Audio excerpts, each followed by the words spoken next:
essa live de domingo aqui no canal. Eu quero agradecer muito a presença dessa bancada fantástica que está aqui com a gente hoje. Então, mas antes de tudo, eu quero também agradecer a todo mundo que vem apoiando o canal, que vem se inscrevendo, que vem ajudando a divulgar essa mensagem, que é um convite para uma discussão mais embasada, como eu sempre digo, com mais razão, menos cloroquina, mais ciência e menos terraplanismo.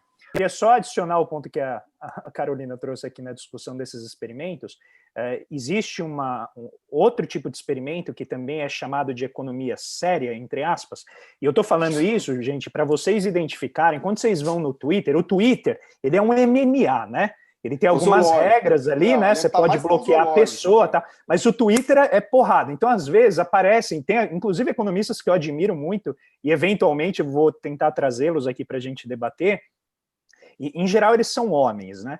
E aí, quando você coloca um argumento, eles vêm assim, não, mas se você quiser fazer uma discussão séria, então você tem que usar esses e esses. Em geral, né, vem de grandes instituições norte-americanas, ou, em geral, britânicas, raramente é uma francesa, uma alemã, né, onde existe, em geral, mais diversidade, e aí você tenta pautar a discussão sobre o que é sério, quais são os parâmetros da seriedade. Em geral, esses parâmetros eles têm uma forte influência, né, desse pensamento colonial que atravessa. É uma das frações, né, uma das dimensões desse pensamento colonial. E um dos testes que eles fizeram é o que acontece com o pobre quando você dá palavras motivacionais para ele.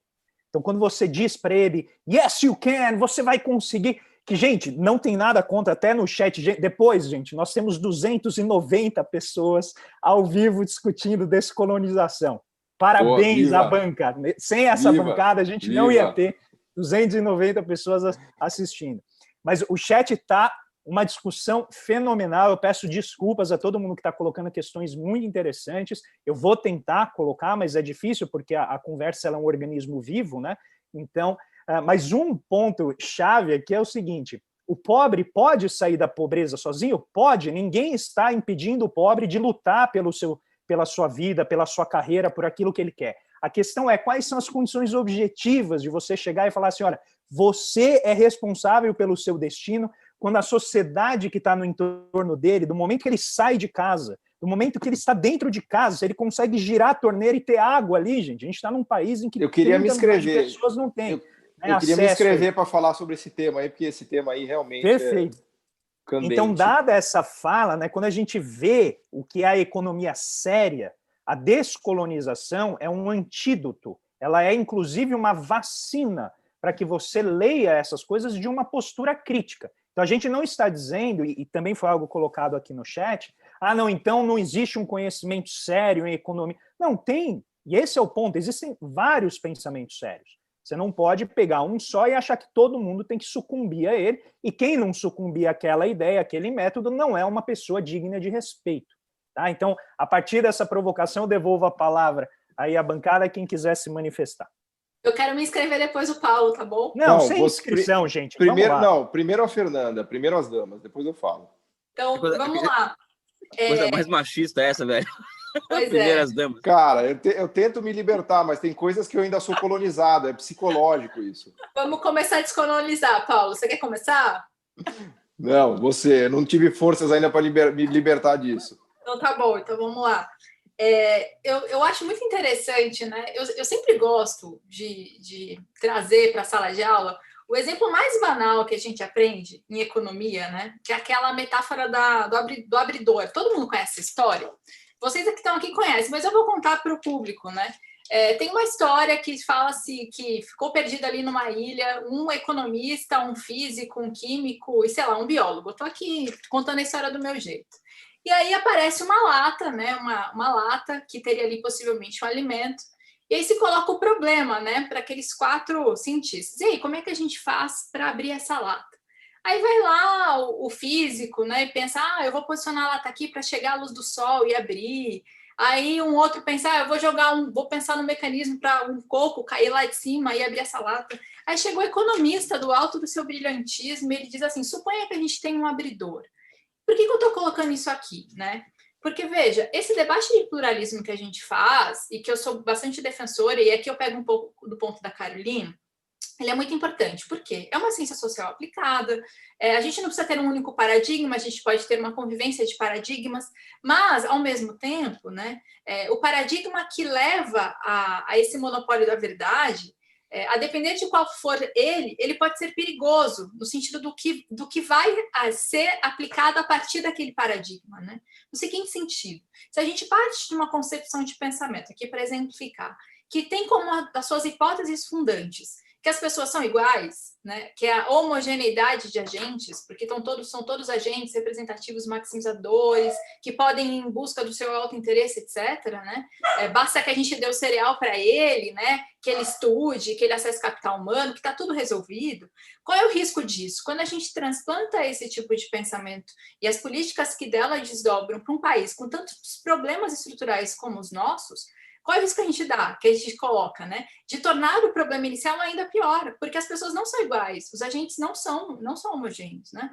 Tem uma metáfora que o Keynes usa no texto O Fim do Laissez-faire, de 26, já que ele foi citado aqui, ele vai falar sobre as girafas, né? Assim, se a gente de fato se preocupar com o bem-estar das girafas, a gente vai se preocupar com aquelas de pescocinhos mais curtos que não conseguem acessar as folhas lá no alto das árvores e acabam morrendo de fome. E também vai se questionar por que aquelas de pescoços compridos estão superalimentadas.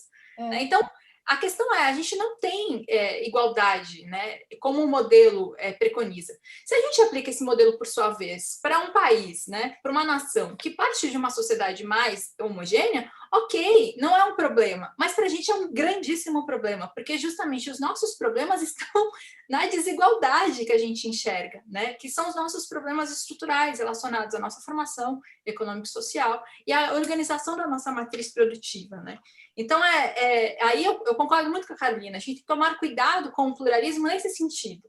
É super importante incentivarmos, sim, o debate de ideias, eu sou uma super defensora dele, mas quando a gente fala, por exemplo, de agendas de desenvolvimento, o que nós temos que nos esforçar para fazer enquanto economistas, cientes da sua função social, de transformar a nossa sociedade, é de munir as pessoas, né, interessadas no desenvolvimento dessas informações para que elas disputem essa agenda. Porque é o que a Carolina também colocou, a agenda de desenvolvimento do Brasil não é o que a Fernanda pensa, o que o André pensa, o que o Paulo pensa, o que o Elias, ou o que a Carolina pensa. A agenda de desenvolvimento do Brasil, ela tem que ser fundamentada e legitimada pela sociedade brasileira. Só que para essa sociedade disputar essa agenda, né, ela precisa ser exposta a essa diversidade de pensamentos. Senão, ela vai comprar a agenda do pensamento único. Esse é o problema. E essa agenda do pensamento único que nós estamos comprando, sem muita contestação, já faz um tempo, né?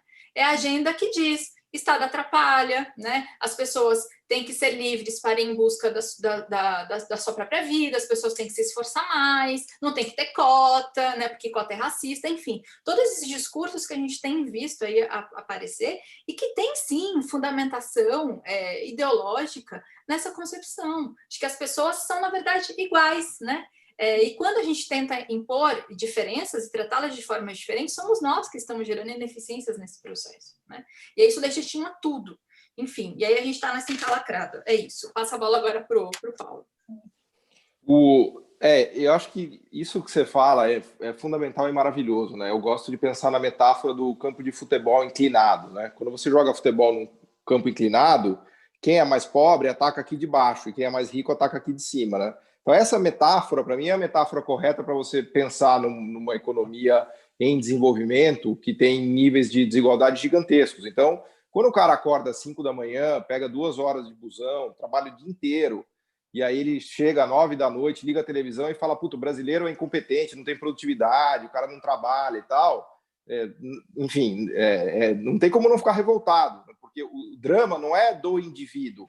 Quando você joga futebol num campo inclinado, esse cara de baixo ele pode ser a pessoa mais esforçada do mundo, mas vai ser muito difícil ele fazer gol na Alemanha. A gente vai tomar de 7-1 direto, porque o problema está mal colocado, né? O sistema, ele é, como a gente cita até lá no livro, né, André? O sistema, ele é topocrático, ele não é meritocrático. Topocrático no sentido de que a posição que você está no campo é o que determina se você vai vencer ou não. É evidente que tem uns caras que são brilhantes que conseguem marcar gol de baixo, mas é muito difícil. Muito difícil. Isso se aplica tanto para as pessoas numa sociedade muito desigual, quanto para os países do mundo, né? A mesma a mesma desigualdade que a gente tem de renda entre pessoas, a gente tem entre países. Então, quando você diz que o sistema industrial brasileiro é incompetente porque ele não consegue bater o sistema alemão, aliás, até me faz lembrar de uma frase hilária do Bush, quando ele aprovou o CAFTA, né? O CAFTA era o equivalente ao NAFTA, que era o Central American Free Trade Agreement, né? Que eles conseguiram aprovar uma redução generalizada de tarifas para a América Central. E o discurso do Bush era: agora, finalmente, as empresas americanas vão conseguir competir em nível de igualdade com as empresas da América Central. Só que ele se esqueceu que não tem empresa na América Central, né? Simplesmente não existe empresa na América Central capaz de competir com qualquer empresa americana whatsoever, né? Então tem esse desnivelamento. Esse é o primeiro ponto que eu queria destacar. O segundo, que é um tema que eu estou me segurando desde o começo aqui da live para falar, que para mim é o tema mais importante para estudar economia e ciências sociais, que é a questão do indivíduo e do sistema, das partes e do todo, né? Os sistemas sociais e os sistemas econômicos, eles só podem ser estudados como sistemas. Você nunca vai tirar um sistema de um indivíduo. Eu gosto de usar a metáfora da floresta. Para você estudar a floresta, não adianta você estudar só o comportamento da onça. Uma onça não faz a floresta. Tem o leão, tem o macaco, tem a cobra, tem a árvore alta, baixa, tem a chuva. Então, a floresta ela é maior do que as partes dela, né? A floresta é um todo orgânico, que é o que a gente chama de sistema. E a economia tomou um rumo muito errado, na minha visão, quando ela decidiu focar no indivíduo, né? Que está coroado como método que leva à verdade, né? O individualismo metodológico, a meu ver, é o erro fatal da economia, né? Se você pegar todas as análises que a gente está colocando aqui dos estruturalistas, a análise keynesiana, os grandes pensadores, são pensadores sistêmicos, né? Por quê? De novo, porque é impossível você derivar o comportamento do sistema a partir do indivíduo. É da interação dos indivíduos que se cria o sistema, e quando o sistema está criado, ele condiciona o comportamento de cada indivíduo. Então, a pobreza não é uma questão individual, a pobreza é uma questão sistêmica. Se você tirar os pobres do Brasil e colocar na França, vai ficar todo mundo rico, né? Se você tirar os pobres de Honduras e colocar nos Estados Unidos, a qualidade de vida dos caras vai melhorar imediatamente. Então, a gente precisa encarar isso de uma maneira sistêmica, né? E, graças a Deus, né, mais recentemente, e isso tem me motivado muito, os econofísicos viram que os economistas, em sua grande maioria, só fazem cagada e falaram: vamos estudar direito esse negócio aqui. E aí eles começaram a trazer técnicas da física, de redes, de sistemas complexos, inclusive de meteorologia, né? Tem um livro maravilhoso do Mark Taylor, que é Forecast, né? O que a meteorologia pode ensinar para os economistas. Ele fala: olha, a própria meteorologia, no final do século XIX, início do século XX, estava passando por um grande drama também, porque a gente não conseguia prever nada. Falava que ia chover, fazia sol, falava que ia fazer sol, nevava. E aí eles mudaram o paradigma de análise para um paradigma de sistemas complexos. E isso foi um salto gigantesco na capacidade. Claro que a meteorologia, assim como a economia, ela é fundamentalmente imprevisível, mas ao usar sistemas complexos, você ganha graus de conhecimento, né? Então, tem um flanco aí de econofísicos que me agrada muito, né? Eu sou suspeito para falar sobre isso, mas que ilustra bem essa questão da análise sistêmica. Então, esse é um outro ponto que, a meu ver, assim, foi realmente uma curva totalmente errada que os economistas tomaram, e eles continuam dando murro em ponta de faca. Se você pegar esse último Nobel, quer dizer, é uma estupidez isso, você dizer que só o individualismo metodológico levará à verdade divina, que nenhum modelo que for microfundamentado poderá dizer qualquer coisa relevante whatsoever. Quer dizer, beira o nível da estupidez isso. A pessoa tem que ser muito, muito anticientífica ou tapado para acreditar num negócio desse. Enfim, devolvo a palavra antes que eu...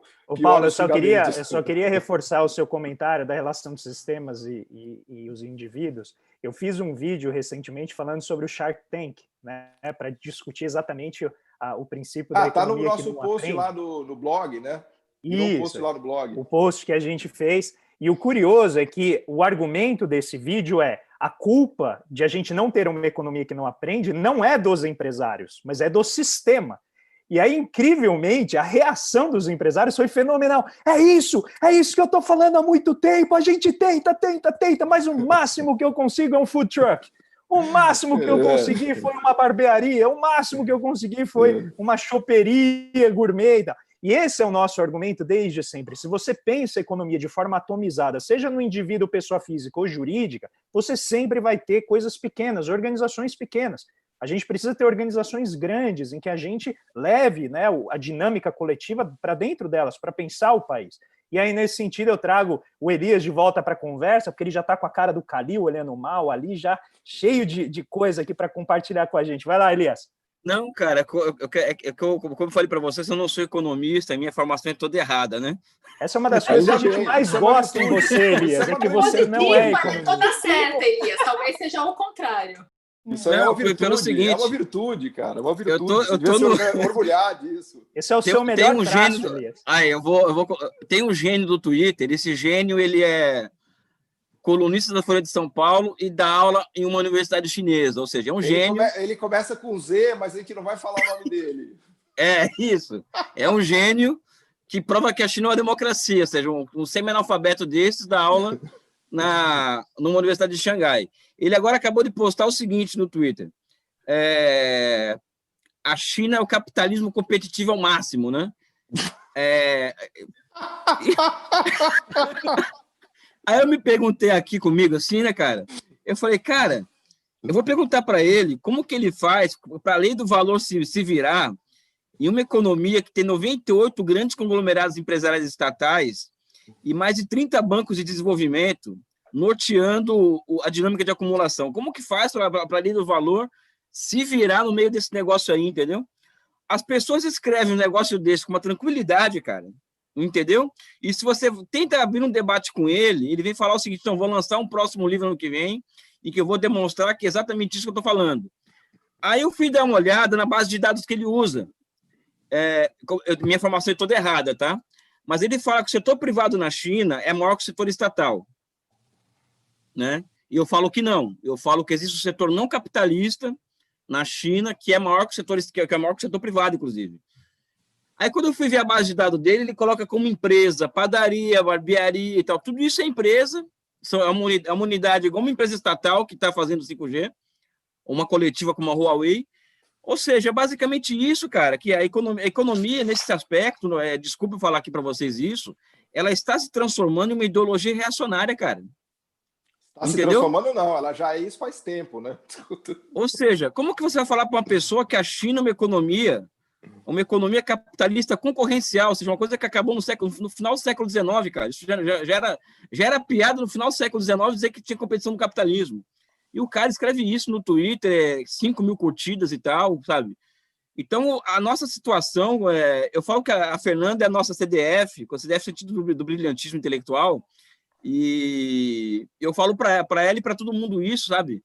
Nós estamos muito mal, cara. Estamos pouca gente para enfrentar um exército, cara, que é muito difícil, cara. É muito difícil. É muito difícil. Sabe? Essa de que a China... Me faz lembrar o Radium Chang, quando a gente ia lá em Cambridge, Carolina, tinha aquele encontro lá que ele promovia todo ano, que era o CAPORD, né? Que era o Cambridge Advanced Program on Rethinking Development Economics. E aí ele trazia uma galera do mundo inteiro. Teve lá o Nelson Barbosa, uma turma da New School, vinha o pessoal de Nova Delhi, puta, assim, uma galera muito top-notch, assim, umas 30, 40 pessoas. E aí, no final, Elias, ele falava exatamente o que você está falando. Ele falou, cara, nós estamos tentando, nosso objetivo é tentar, pelo menos, ofertar conhecimento, porque as pessoas nem... Isso que a gente está falando aqui, tem muita gente que nem conhece, assim, as pessoas não têm oferta de conhecimento. Depois o cara pode decidir, falar, vocês estão falando um monte de merda e tal. Tudo bem, justo. Mas não pode terminar isso. Mas aí ele falava no final, para concluir, ele falava assim, só que é um problema, porque é igual o Senhor dos Anéis, né? A gente tem um pequeno exército, tem que lutar contra milhares de orcs. Então é impossível, assim, porque você mata 50 orcs, aí vem mais 50, aí não dá, né? E a minha ingenuidade é tão grande que ano passado eu fui apresentar um trabalho e o Robert Wade estava presente e tal, e eu fui conversar com ele, né? O Robert Wade é um clássico do desenvolvimentismo, né? Você só gosta dele porque ele é um cara inglês, está em Londres e está colonizado ainda, mas vamos lá. Não, ele é neozelandês, inclusive, né? Eu nem sabia disso, ele me achava que ele era inglês. Mas ele falou o seguinte do Radium Chang, né? Que, pô, Radium Chang é um cara sem palavras, ele é um grande economista, não tem nem o que dizer, né? Ele falou que o Radium Chang, Carolina, é verdade isso? É uma pergunta para você. Ele falou que é um cara que o Radium Chang é uma figura completamente isolada em Cambridge, né? Ninguém não quer nem tirar foto perto dele porque ele é muito queimado, né? É verdade isso? Ou seja, ele é isolado aí em Cambridge? O departamento de economia está totalmente ortodoxo, né, Carolina? Tem vocês aí que são os rebeldes, aí, mas vocês estão escondidos, né? Não, a história de Cambridge é muito interessante, porque toda a questão heterodoxa tem essa tradição aqui. Muitos associam com John Robinson, que foi o pós-keynesianismo, né, que a questão da heterodoxia mais moderna, como a gente entende. E isso realmente começou a ser desmantelado nos anos 80 para os 90 e no ano 2000, no início dos 2000, a Faculdade de Economia de Cambridge ela já estava, como a maioria das universidades ao redor do mundo, com não pluralismo, com uma abordagem mais matematizada, com essa mainstream economics dominante, e isso é até hoje. Então, assim, muitos professores foram perseguidos, o caças à bruxa mesmo. Os que conseguiram ficar foram professores, por exemplo, como o Tony Lawson, que na verdade ele é um filósofo, mas ele é um matemático também, então ele ficou dando a matemática dele e eles não conseguiram, né, excluir.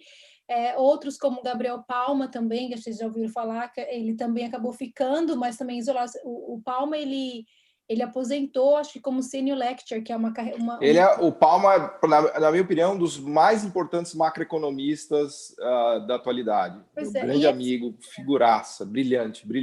Então, e esse pessoal, eles ficaram travados, né, ali, foram excluídos na faculdade, a faculdade conseguiu, top no mundo inteiro, mas essa coisa matematizada. O que acontece na estrutura de Cambridge, ela é uma estrutura colegial, ela tem os colégios, né, então, dentro dos colégios, você consegue ter pessoas que podem abordar a economia de uma maneira diferente, e no caso do Ha-Chun Chang, ele conseguiu ir para o departamento metade do tempo dele é no departamento de Política e International Relations, onde ele tem o Centro de Desenvolvimento.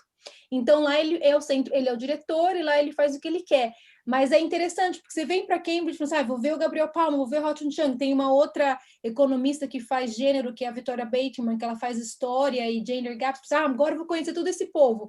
E esse povo na faculdade de economia não tá lá, entendeu? Mas, o Tyrrell também, né? O Anthony Tyrrell também, que foi para o Land Economy, né? Exatamente. A Land Economy foi um departamento de economia que surgiu desse pessoal se isolando, saindo da faculdade de economia. Então, como a Cambridge tem essa tradição, às vezes todo mundo, tem esses caras lá, mas eles estão espalhados, Elias, e no dia a dia, se você está na faculdade de economia, você realmente não tem contato com esse pessoal. É triste, mas essa é a realidade.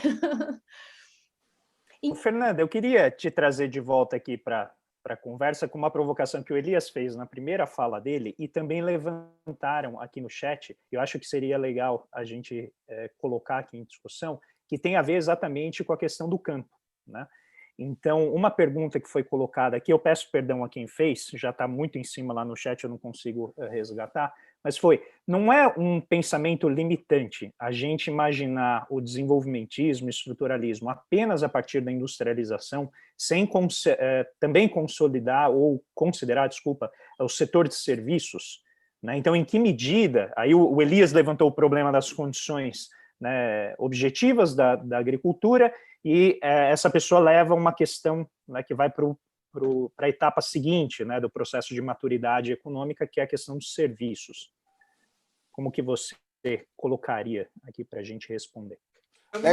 Só reforçando, essa é uma dimensão que estava faltando aparecer aqui, né? Porque quando a gente fala de estrutura produtiva também, a vertente mais ortodoxa, mainstream, ela ignora a importância da heterogeneidade estrutural, né? Das diferentes tipos de estrutura produtiva que existem, né? Só para levantar essa bola aí. A maneira como você as tarefas em que você se especializa, elas determinam a trajetória econômica, né? Se a gente vai crescer mais ou menos, né? Isso que o Paulo está colocando, a especificidade do setor. Não é tudo não se resume à produtividade, né? Então, você tem muita produtividade no campo, você vai ser igualmente desenvolvido por se exemplo, você tem alta que o Elias produtividade falou, em serviços. O Elias falou que a China tem milhões de padarias. Então, quando você coloca os milhões de padarias junto com a Huawei, você conclui que tem mais empresa privada do que pública na China, como se uma padaria tivesse a mesma relevância do que uma empresa estatal que faz a tecnologia 5G que nem os americanos conseguem fazer. Mas, enfim, já falei demais. Vai lá, Fernanda. Vamos lá. Primeiro, eu preciso situar o contexto em que emerge o pensamento desenvolvimentista, sempre importante, né?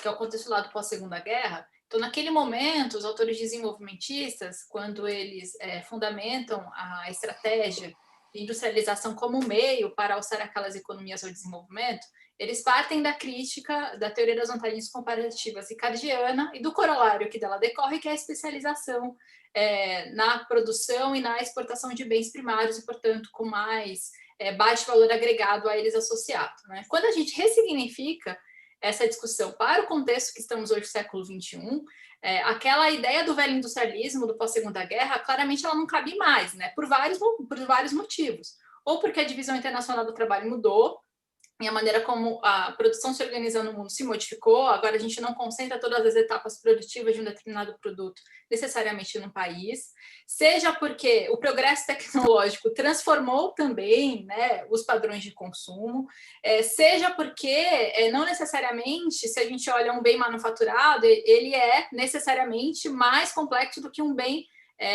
primário. Então, tem commodity que tem mais tecnologia associada a ela do que alguns bens manufaturados. Então, o que eu estou querendo dizer com isso, né? A discussão que a gente faz no século XXI, ela ganhou ares, né, de complicação maiores. Agora, o que permanece como um insight da estratégia desenvolvimentista?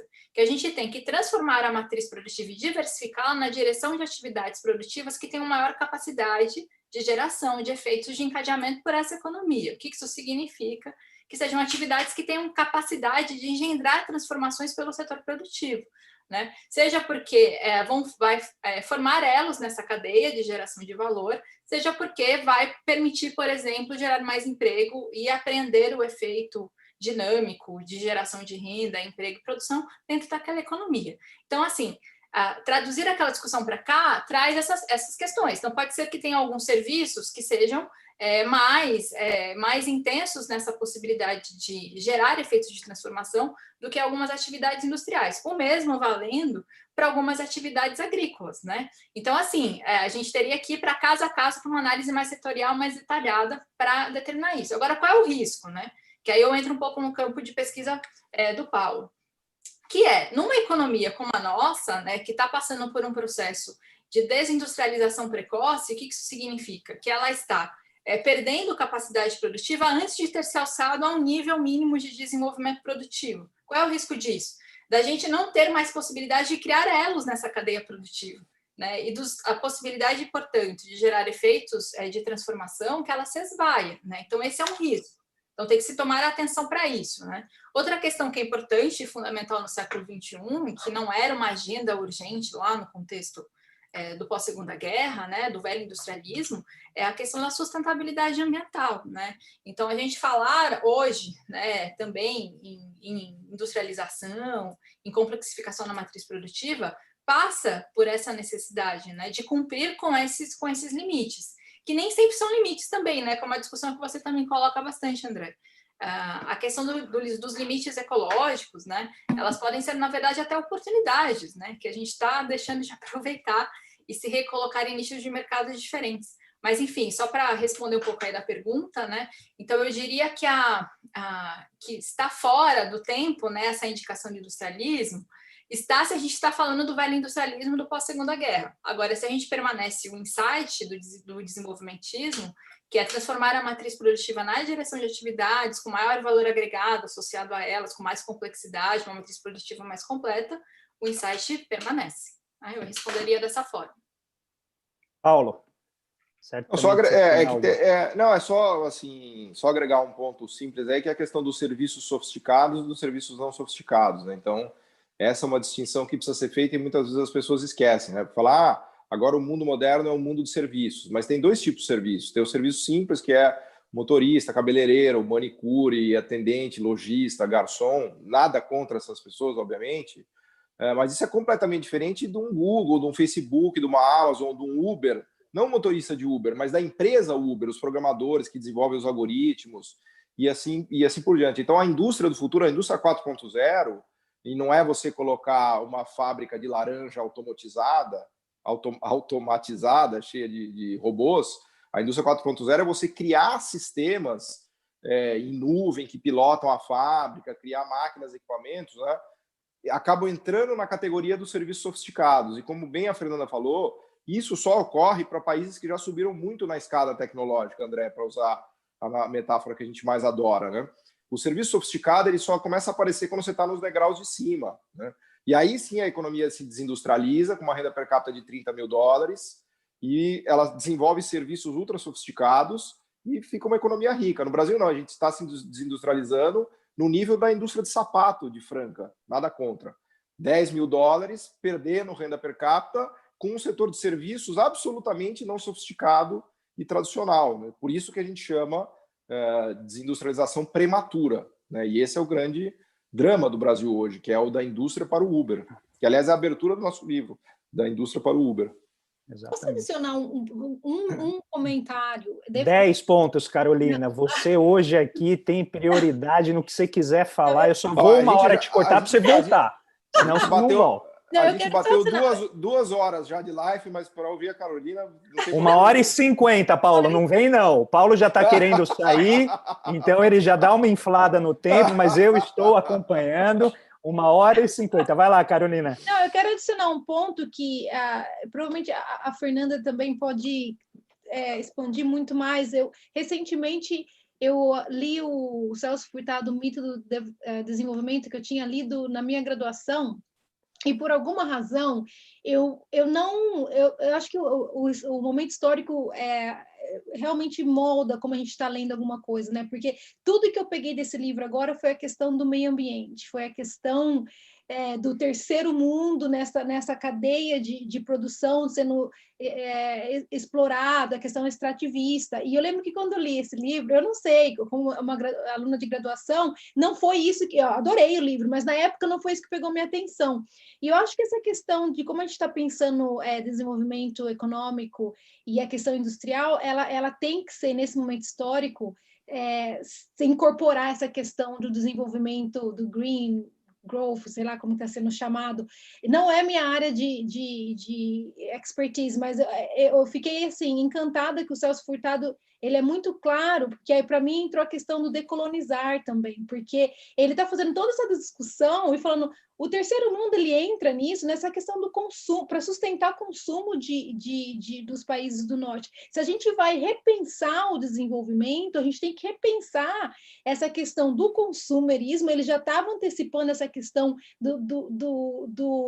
da catástrofe ambiental de uma maneira assim excelente. Eu fiquei ali, tem 3 semanas, fiquei fissurada no como ele eloquentemente pôs isso, e falando como que a gente vai repensar esse desenvolvimento se a gente não repensar que esses países do terceiro mundo estão só produzindo esse material, né? E que aí entra no que o Paulo falou, que a gente está numa posição anterior, né? Se a gente desindustrializar, é uma desindustrialização prematura, mas não somente isso.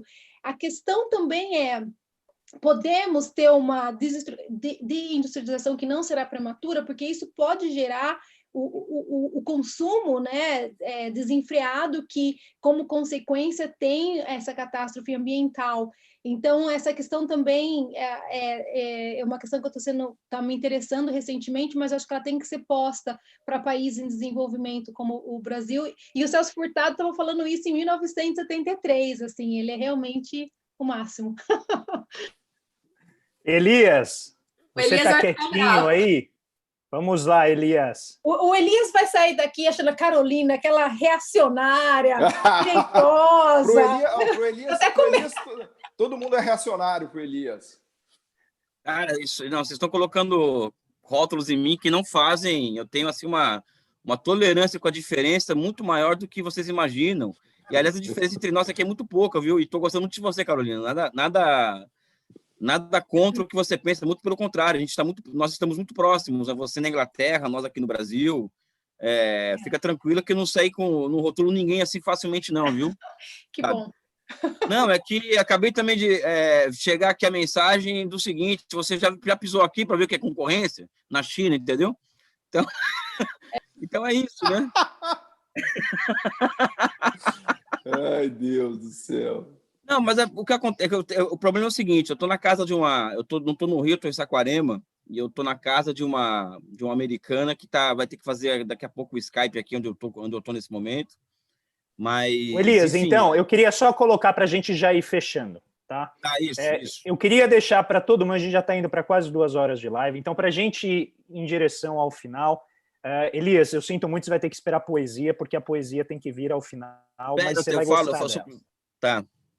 Eu queria que cada um de vocês, de maneira bem breve, colocasse o que cada um que assistiu aqui essa live tem que tirar em termos do que é importante para pensar descolonização e estudar mais e procurar mais coisas. Vamos lá, Elias, começa contigo.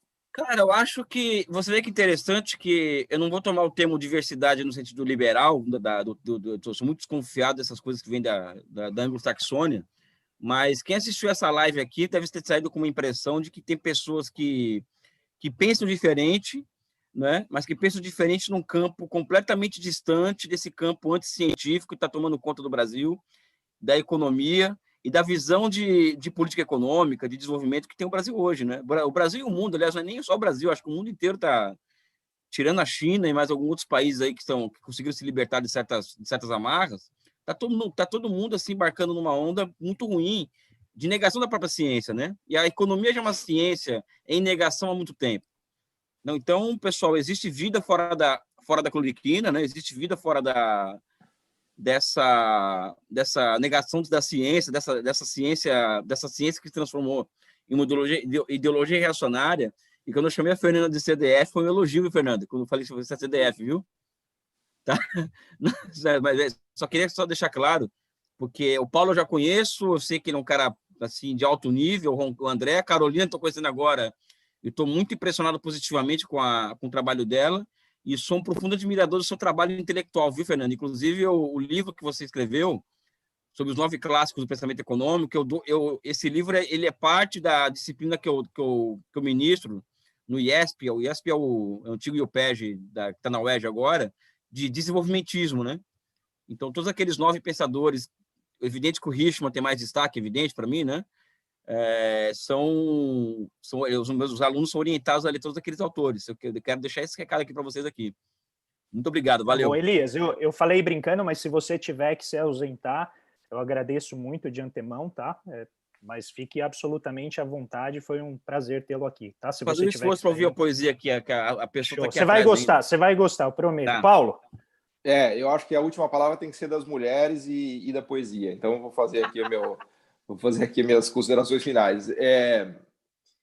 Sempre que eu discuto essas questões de método, de verdade e tal, eu sempre acabo voltando no que, para mim, até hoje foi a melhor caracterização da verdade, do que é a verdade, que na verdade é uma caracterização simples até de um filósofo americano que eu gosto muito, que é o Charles Sanders Peirce, que é um lógico, filósofo, matemático, meio polímata, assim, que conhece de tudo. Ele é um cara do século XIX e ele tem uma definição que eu acho incrível, na verdade. Ele fala o seguinte: olha, a verdade é uma crença que você tem que ainda não foi abalada por uma dúvida. A verdade é uma crença não abalada por dúvida, né? E o método da ciência, para ele, é um método em que você põe as suas crenças à prova todo dia. Todo dia você acorda e aí você pega a sua crença e você fica testando ela. Ela consegue explicar o mundo, consegue explicar os fatos, ela dá conta de explicar a sua vida e tudo ao seu redor. E, assim, invariavelmente, essa crença vai sendo desmontada e detonada ao longo da sua vida, né? Então, eu acho maravilhoso, né? E isso eu levo para mim todo dia. A minha verdade é essa crença não abalada por dúvida, ela é sempre temporária, provisória, porque ela está sempre sujeita a outras crenças, a outras visões, né? Então, se é que eu posso deixar alguma mensagem aqui, número 1, tenham essa perspectiva das perspectivas, né? Procurem entender e, vamos dizer assim, conhecer o máximo de perspectivas possíveis. A perspectiva neoclássica, a perspectiva marxista, keynesiana, desenvolvimentista, economia comportamental, todas, né? Busque todas as perspectivas. Até, André, estava lembrando que o nosso livro, aliás, eu escrevi 3 livros, e não por acaso, o subtítulo é Perspectivas, né? O nosso livro é Perspectivas para entender o fracasso do Brasil, né? Então, procure buscar essas perspectivas. E, número 2, seja crítico. Seja crítico em relação à sua própria perspectiva e as perspectivas que te oferecem também, né? Eu acho que isso, para mim, ser economista e fazer pesquisa de verdade, né? E é por isso que eu me considero um cara heterodoxo, é praticar isso diariamente, né? Então, não aceite os 10 mandamentos, inclusive em relação a tudo que eu estou falando aqui. Se for o caso de não aceitar, também não aceite. pense criticamente sobre tudo isso. E agradecer, parabenizar o André, prazer ter falado com a Carolina, com a Fernanda, o Elias um pouco menos de prazer, porque eu estou falando com ele demais já, mas tudo bem, e vamos que vamos, tamo junto. Fernanda, vamos deixar a Carolina por último. Muito bem. Ela começou e ela fecha. E ela fecha, né? Mesmo porque ela é a nossa grande novidade, então, novamente... Ela super novidade, super importante para a da Carolina. Eu gostaria novamente de agradecer, André, o convite, essa sua proposta de live, foi assim maravilhoso, aprendi muito nessa conversa de hoje. Dizer para o Elias que eu tinha entendido que era um elogio e agradeço, viu, Elias? Estou uma grande admiradora do seu trabalho também. Eu estou aqui atrás de mim com 2 livros do Inácio Rangel, então em breve eu vou entrar em contato contigo para você me orientar nesse processo de investigação de Inácio Rangel, que está aqui na minha fila faz um tempo, né? Mais um dos autores que estão na fila, né? Para estudar devidamente. Agradecer também a parceria com o Paulo Gala, que também é uma referência super importante, né, que já está há um tempo nessa batalha das ideias aí nas redes, né, ocupando esses espaços, o que é muito importante. E aí eu coloco aqui o que eu diria, vai ser muito parecido com o que o Paulo falou. A primeira colocação, né, que eu sempre faço para os meus alunos e alunas, e agora aqui jogando isso para as redes, para a eternidade da internet, enfim, exercitem sempre o exercício da desconfiança, né, e da capacidade de questionamento. Nós não estamos prontos para dar respostas, porque nós nem nós sabemos que respostas são essas. A gente está aqui para provocar mais perguntas, né? E a partir da provocação dessas perguntas é que coletivamente a gente pode chegar em algumas soluções interessantes. Agora, o que é preocupante? Que a gente aceite, sem contestar, consensos ou receitas que parecem ser milagrosas ou universais, para usar aí a metáfora da cloroquina, né? Vamos evitar essa cloroquina teórica, né? Porque não existe receita que valha para qualquer contexto. E cada sociedade traz um caldeirão de variáveis e de problemas, né, que demandam soluções criativas e próprias para aquele contexto. Então, a nossa missão aqui, enquanto cientistas sociais, professores e professoras, é essa, né? É provocar esse debate, né? É provocar essa criticidade e estimular a capacidade criativa, que não só nós detemos, mas que o nosso povo inteiro detém. Então, e aqui falando do ponto de vista do desenvolvimento, né? A gente só vai conseguir chegar numa agenda do desenvolvimento que tenha um projeto social subjacente, que seja politicamente viável, se nós passarmos por esse processo de construção coletiva. Se não for isso, a gente vai continuar a reproduzir essa lógica autoritária, excludente, né, a partir da qual nós construímos, infelizmente, o nosso país, e não conseguimos ainda romper com essa lógica, né? Então é isso, André. Obrigada novamente. Muito obrigado, Fernanda. Carolina, eu quero te dizer que entre o início e agora, o fim da live, o seu português melhorou 800%. Já seu voltou, vocabulário assim, tá ampliou a memória RAM de uma maneira assim que está agora fantástico. Então, isso mostra a necessidade de você voltar. Quero te agradecer por vir aqui. Eu fiquei honrado com o seu aceite. Não que não tenha ficado com os outros, mas em especial com o seu aceite. E abro, então, para você fazer as suas colocações finais. André, obrigada. Eu vou, na verdade, abusar aqui desse final e fazer antes um comentário a um nível mais pessoal de agradecer esse convite e agradecer a todos. Vocês estão sendo assim, completamente... Eu vou usar a palavra fofo, não sei se isso é permitido em live. Permitido. Pode usar, aqui pode usar. Eu acho que a gente devia começar a usar mais na academia, porque a fofura é um traço evolucionário que faz os bebês de várias espécies não serem devorados por predadores. Olha aí. Tá sendo, assim, eu saí do Brasil há mais de 10 anos e não saí como acadêmica, não saí para estudar fora. Então, eu nunca tive esse network acadêmico no Brasil. Apesar de ter amigos de graduação e mestrado que se tornaram professores, que hoje estão aí no Brasil. E está sendo, para mim, uma descoberta e uma coisa muito confortante esse meu retorno ao Brasil, com pessoas que estão me abrindo espaço, como o André, o Paulo, agora Elias, a Fernanda no Twitter, que são pessoas que não me conheciam quando eu estava no Brasil, então, assim, me recepcionando de braços abertos, E é estranho, né? Porque você esperaria esses conhecidos, né? Que você estudou junto, tal, estarem abrindo essas portas, mas eu estou tendo essas portas abertas por vocês e eu estou muito feliz com isso. Eu estou, assim, lisonjeada de estar aqui com essa atenção, de ter esse espaço. E eu gosto muito do Twitter, da social media, e que me trouxe vocês, que tá assim, são o meu contato com o meu network no Brasil agora, e eu agradeço muito por vocês terem me recepcionado com braços abertos, sem saber quem eu sou. Né? Mas vem, tem mais uma aí lutando, vem, vamos juntar as forças. Então, gostei muito, e isso é um carinho muito grande, que nessa carreira acadêmica, que ela é dura, especialmente se você está fazendo esse caminho mais heterodoxo, ela é solitária, e ter esse network com vocês no Brasil está sendo assim, está sendo muito, muito importante para mim, então eu agradeço. Agora, no ponto mais, né, fechar meus comentários, eu queria fechar falando um pouco dessa economia reacionária e a questão do decolonizar, e talvez aí ganhar uns brownie points com Elias. No final disso. Eu acho assim, a economia, como já foi falado aqui, né, ela não nasceu reacionária, né, mas a economia que a gente ensina, ela é reacionária, né, mas ela nasceu, se a gente for voltar no árabe, eu nunca sei pronunciar o nome dele. Ibn Khaldun. E até mesmo o Marx, na verdade, ela não nasceu reacionária, mas a economia que a gente ensina, ela é a economia liberal, a economia burguesa, né? Então, e nesse sentido, ela não é só uma economia burguesa, ela é uma economia que, no decorrer desses últimos 150 anos, ela se tornou muito, muito restrita, muito matematizada. E, nesse sentido, eu quero defender um pouco os meus estudantes de economia e o que a gente espera deles, uma vez que eles são formados e vão trabalhar no governo ou em outras instituições. Eu vejo assim, o que a gente vai esperar deles? Eles não têm formação para fazer o que a gente quer que eles façam. Eles têm uma formação técnica, uma formação empírica, uma formação narrow, que não tem como a gente... Eu não estou tentando defender os economistas, mas a gente tem que tomar muito cuidado como que a gente constrói essa ponte com esses futuros economistas, porque eles não têm... A gente é privilegiado no Brasil, eu tive uma graduação no Brasil excelente na Unesp de Araraquara, depois fiz um mestrado no IFISH, que foi excelente, mas hoje em dia, quem que tem essa formação que a gente teve? Entendeu? Não tem.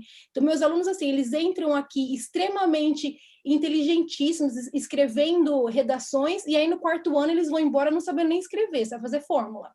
Entendeu? Então, assim, a gente tem que tomar muito cuidado para não quebrar, para fazer essa ponte de uma maneira que a gente traga esses economistas com a gente.